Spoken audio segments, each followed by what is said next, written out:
What happened here?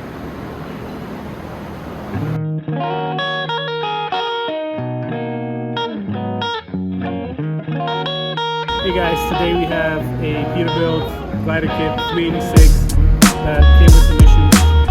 Let me show you what's going on. We had black fuel, soot and fuel, right? The fuel turned black. Yeah. So tell me what you found over here. It all started from noticing on the fuel water separator. So you pretty much, we've had it done before.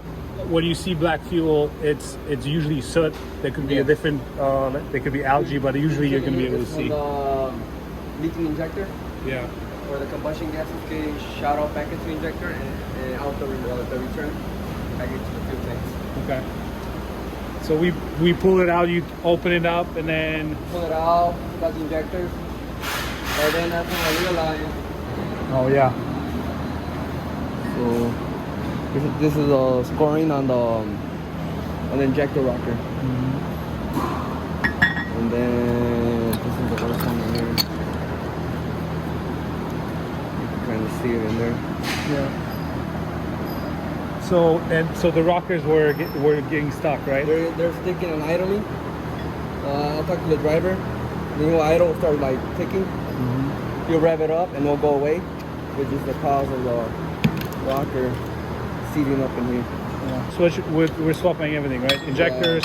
Yeah, just because of the worn rockers on injectors, slight wear on the intake and the exhaust rockers. We're going to everything new. This is a whole new set already. We're still waiting for the 2 injector rockers and the latch adjusters to come in tomorrow. Yeah, cool. So you're gonna get it tomorrow and put it back. And what's the total labor you think around this? The day. 1 day? Yeah, you still got to adjust the valve. That's a kind of more of a time-consuming part.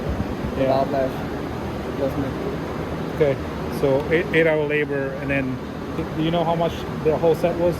The 6 injectors? To us. 875.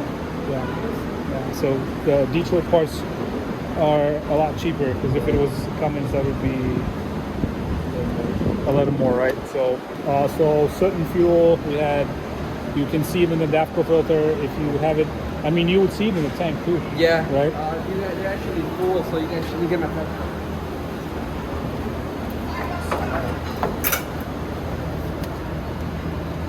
Yeah. The fuel looks darker. That's what it is. You can usually pull out a little bit of sample and you see it, but if you have a DAFCO filter, you'll be able to see it there. Actually, on the filter, you see a big time filter. And was excessive flex smoke. Yeah. So overfueling. Yeah. Okay, cool, awesome. Thank you, Tony, appreciate you. It's been about a few months now we've been running it, and that's the first job that came out. So, pretty good truck overall. Drivers love it, and it's a beautiful truck. Got it on an OTR run for us. Takes very good care of the truck. Beautiful, beautiful.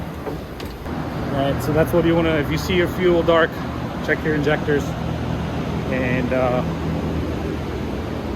yeah, address it as soon as you can. All right, talk to you guys. Subscribe, share, and I'll talk to you soon. That's what you get. In oil consumption, you can get injector issues, which we swap the injectors, and if I could, I would only want to have issues like that. But unfortunately, with emissions trucks, you have a lot more emissions that are costly to fix and diagnose. This is pretty straightforward, easy to find, and parts are available. On some of the Freightliner DDs and Volvo, there's a backorder on parts, so get yourself a glider.